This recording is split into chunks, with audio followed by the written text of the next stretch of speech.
Good morning, everybody. It's Jeff Eichen, and today I'm going to read from Give Peace a Chance, and we're going to go off topic for a minute from all the emotional stuff that we've been going through with the planet in desperation for breathing air and stopping to mutilate the jungles and bring peace in our hearts to kindness, joy, love, and happiness. So that's KJLH.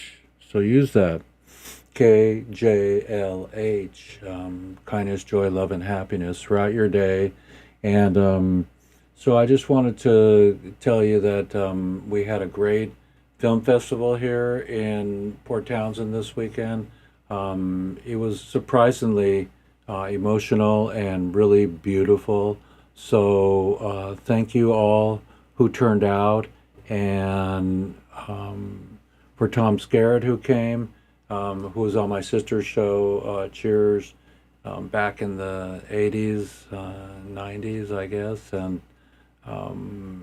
he's 92, and we watched Top Gun last night, and I wasn't going to watch a war movie, but it was such a beautiful love story, actually, that I did stay with it, and there's nothing like the early filmmakers. So make your film, everybody. I have the ICFF now, the International Cannabis Film Festival, and come January, we're going to be opening up auditions for our next round of film features for the cannabis film world. So let's end prohibition together and give peace a chance today. So today we're going to be talking about, let's see if I can, well, anyways, it's right there. It's right there, bird watching. And I got it over there. So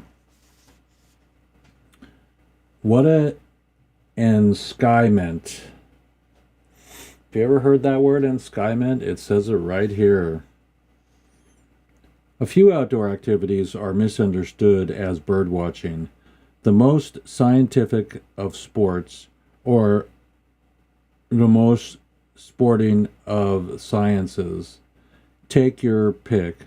First, there is a problem with the nomenclature, as with horseback riders who prefer to call themselves riders. Bird watchers commonly designate themselves simply as birders, and they do not go bird watching, but rather birding. Second, there is a problem with the demographics in the public mind that birders are mere than a little eccentric, often a little old ladies in tennis shoes to boot, and the former preconception that may sometimes legitimately, since birders are in the idiosyncratic and generally proud of it, and ornithologists have defined birding as a mild paralysis of the central nervous system, which can be cured only by rising at dawn and sitting in a bog. How's that? Am I sitting in a bog right now?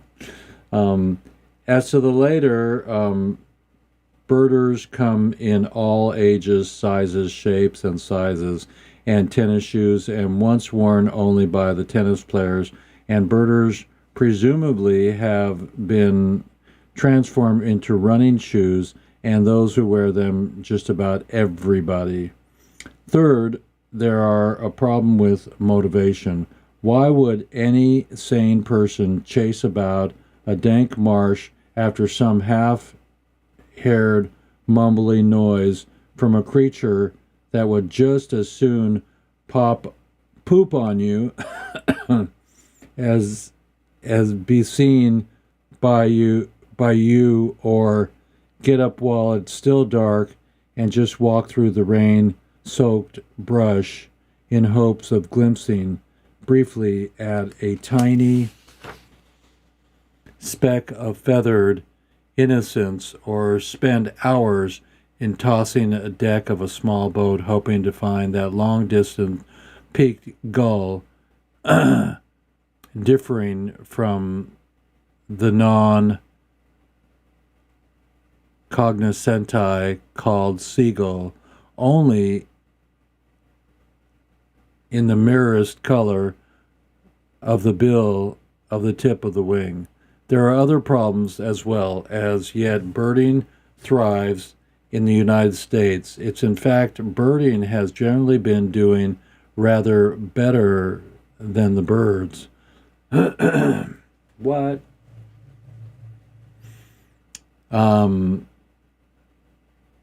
Better than the birds, with lamented exception of certain gull species and those unwanted and superabundant immigrants. The starlings and the English sparrows. But why? A bird is singing in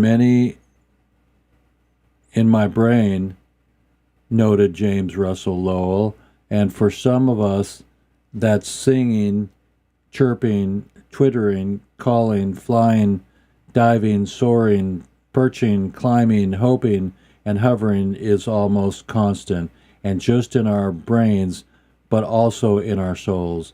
It seems likely that the primitive human beings watched birds just as you watched other animals, if only hopes that searching a meal.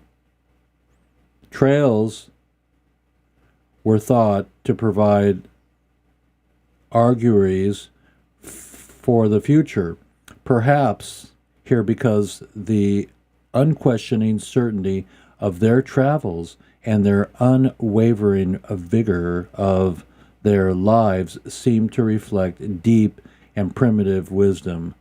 Then, of course, there is flight, and escape from myth recently made news, tormenting prisoners in San Quentin with "I can talk, can you fly?" Not all birds in penguins, ostriches can talk or fly, or can you fly, will fly. Nautical kiwi of the New Zealand are notable among the flightless variants, but the great majority of airborne are airborne. Recall the old saw the free as a bird. Thanks to today's ethologists, many of them, the birders, well, we know that most animals, birds included, are spatially restricted to some degree. Yet, like most saws, whatever the age of one is not entirely toothless, but birds have unparalleled freedom of movement, leaving them far behind some, like the hawks, the eagles, the vultures, can soar for miles without a flap, whereas others, swift and swallows and dazzlings, are intricate and high-speed aerial maneuvers without a glide. The hummingbird resembles the miniature helicopters, and hovering motionless for seconds, which because of their improbability seems like hours, whereas herons and ravens fly heavily but strongly, and great wings rowing the air with seemingly unstoppable assurance. Whatever their style, once they are blessed with flight, even the least impressive members of the class aves have a hold on the human imagination. In this poem, Vulture, Robinson Jeffries reminds us of a hungry circling bird. These old bones will still work. They are not for you. But then the poet comments regretfully how beautiful he looked on those great sails, I tell you solemnly that I was sorry to have disappointed him, and he meditates on what it might have been like to be eaten by that great bird and to become part of it, to share with the wings in flight. What an escapement from the Dedius Wright brothers to today's torments of people have yearned to fly. Our dreams from Peter Pan to Superman have soared, and high praise has come when the imagination, if not bodies, have taken wing.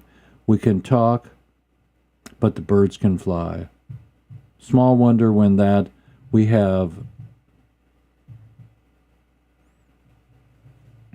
notice birds both for themselves and the symbolic extensions of ourselves. I like that.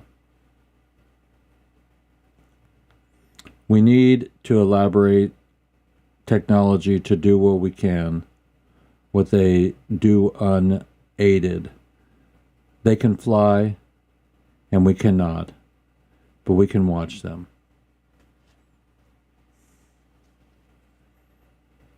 Give peace a chance.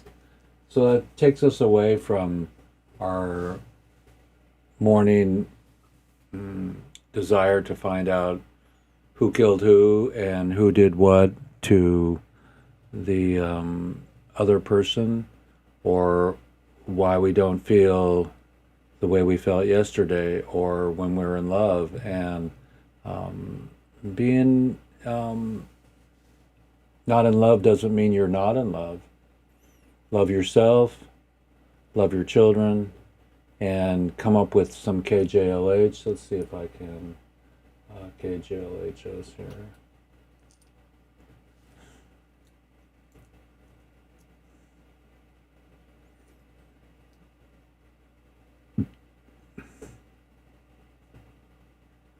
Let's see here. KJLH.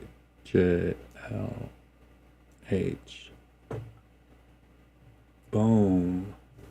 So thank you everybody for joining me today. I'm going to give you some KJLH here in just a second here. Boom. And I'm going to go boom. Okay, so KJLH. So KJLH for your day, for your life. And give me a shout. Let's work together. Let's make the dreams happen. The film festival is wonderful this weekend here in Port Townsend. That's my update for the morning. If you made it this far, know that I love you and have empathy for all the people that are doing things that I can't imagine. And, the name of my company is I Can Imagine.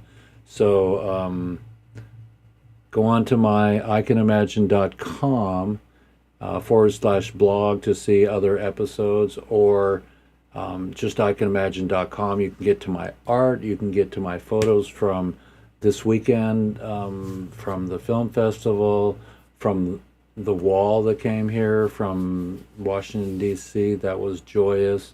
And keep an eye on me, and hold me tight. Hold yourself tight, hold the children tight, and teach the children well. So look out.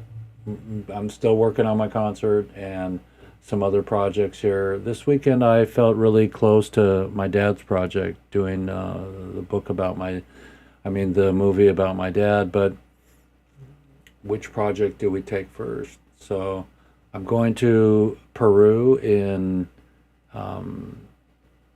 the end of October, so look out for that as a blog and as postings as I get internet from Peru.